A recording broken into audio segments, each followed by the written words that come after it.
Previously, the scoundrel, after kidnapping Princess Lewellyn, attempted to sexually assault her late at night. However, Commander Tristan prevented him from doing so by arriving at the same time. Later, when she wept heavily and questioned why she was brutally assaulted in her own palace, the commander provided comfort by warmly embracing her, pledging to protect by becoming her shield from now on.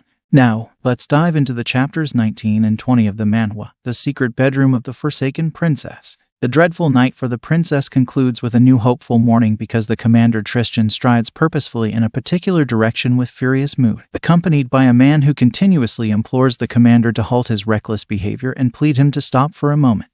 The person is Count Darrell, the captain of the White Knights, who further argues with him, saying if the princess wants to keep the things happened last night as secret, then why the commander wants it to reveal to King Bastian.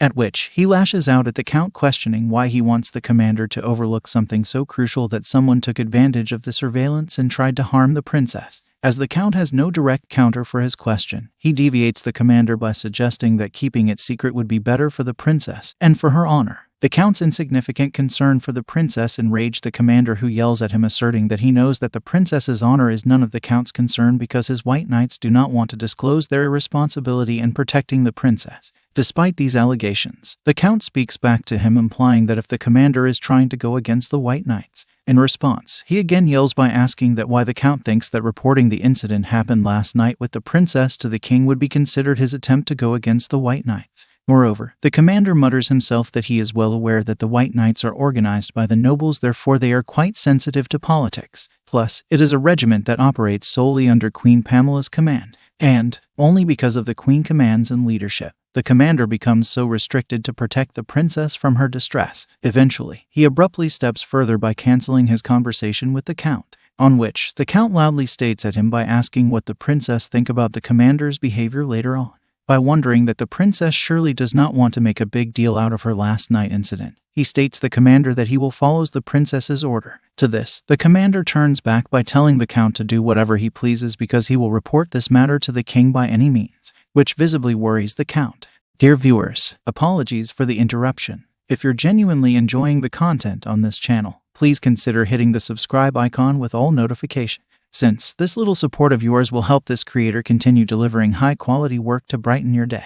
And take a moment at the end of the video to leave a comment, sharing your thoughts on the content. Your feedback means a lot. Now, let's not take up too much of your time and jump back into the story. After a moment, the commander arrives in front of King Bastian's office with the Count following his back, who tries to dissuade the commander to hold his steps at very moment and urges to solve this problem in different way. But before the Count successes in changing the mind of the commander, the doors in front of them opens, and the king steps out with his attendant while discussing their work. As the king's attention grabs the commander and the Count presence, they both bows down their head in order to show the respect towards him. To this, the king inquires about what brings them here. The commander responds the king's question that he has come with a request. However, before he elaborates further, the Count impatiently interrupts the commander, and despite the Count's attempts, the commander brushes him aside.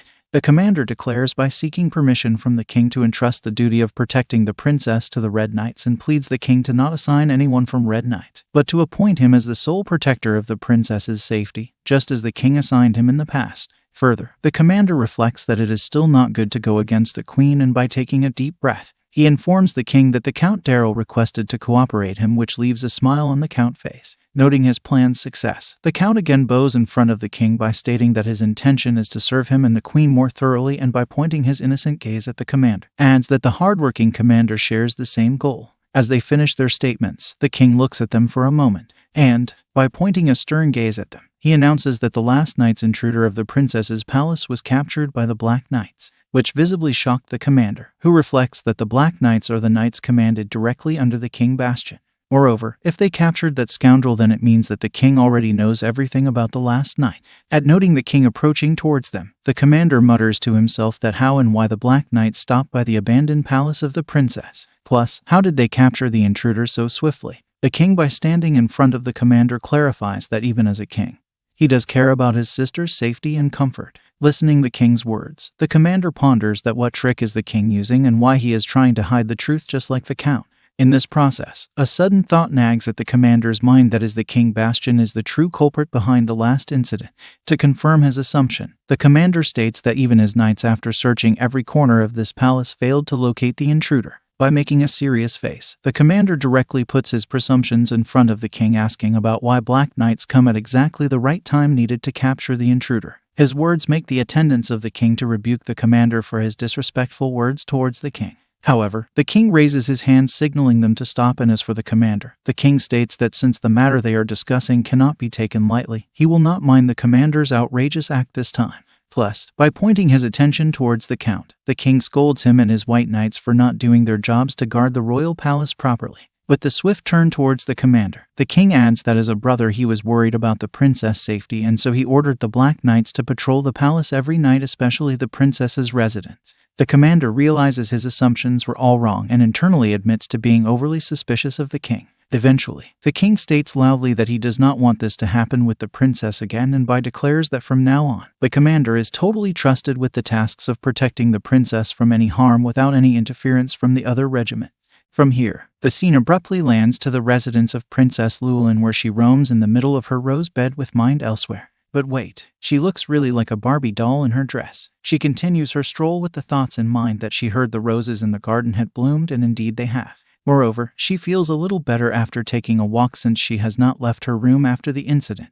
However, she halts as her attention is drawn by a bright light emanating from middle of the roses, and upon reaching out for it, the light slowly starts floating in the air and drops in her hands by taking the form of a letter. Perplexed, she opens the letter and found that it is from Patron Ernell, who writes that it has been half a month since he left in the research of the stigma. Moreover, he is sorry to her for making her wait for so long, and mentions that regarding the stigma, he did not find out much but obtained some sensitive information. However, it is too delicate topic to write in a letter, so he will share when they meet soon. He further adds that it is inappropriate to write, but he really misses her and wants to meet her as soon as possible. Noting the last words, the princess imagines about her last meeting with Patron, where he promised to exterminate her stigma, and by doing so, she embraces the letter lovingly with a smile on her face. Further reflects that although he has not found a cure, but he has discovered something in the end, and wonders about when will the patron come back. As she lost in her thinking, several officers start approaching her, and upon turning towards them, she finds Commander Tristan with several red knights standing there. These meticulous officers express their gratitude by coming on their knees, and the commander, by doing the same, announces her that the king personally assigned him and his knights to guard the princess and her residence. Moreover, he takes the oath on behalf of the knights by declaring the princess that as the child of the Brigant kingdom and a noble member of the royal family,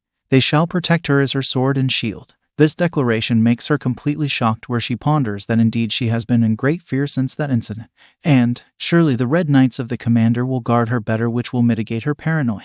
At noticing her perplexed expression, the commander abruptly discloses to her that they have captured that intruder, further informing that the king's black knights captured the intruder as he was trying to escape.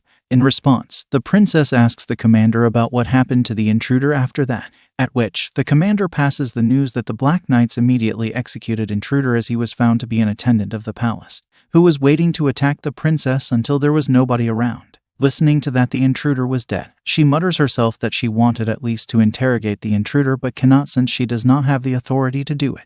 Plus, asks herself that if she should find relief in knowing that the intruder is now dead. Seeking an answer, the princess asks the commander to confirm it how the Black Knights obtained the information about the last night incident.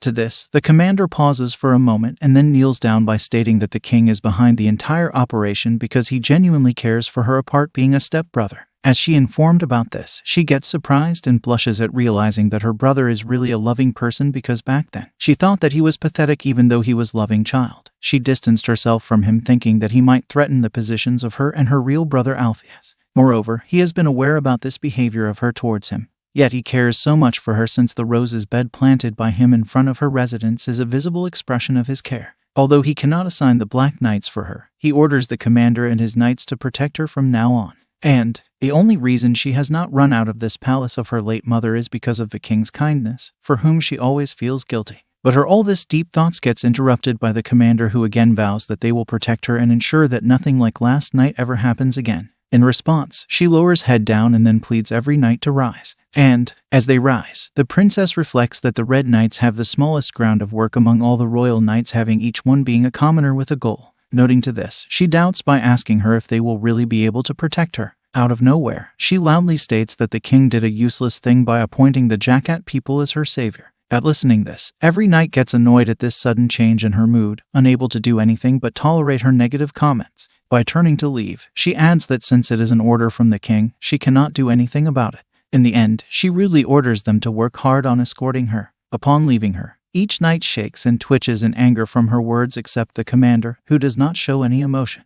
As we wrap up today's segment, thank you for being with us until the very end. I'll be sharing fresh videos of this manga and exciting new series every weekend. Your support is invaluable, so please subscribe and hit the notification bell to stay updated. Your encouragement keeps the channel thriving, and I appreciate it immensely. Until next time, take care and goodbye.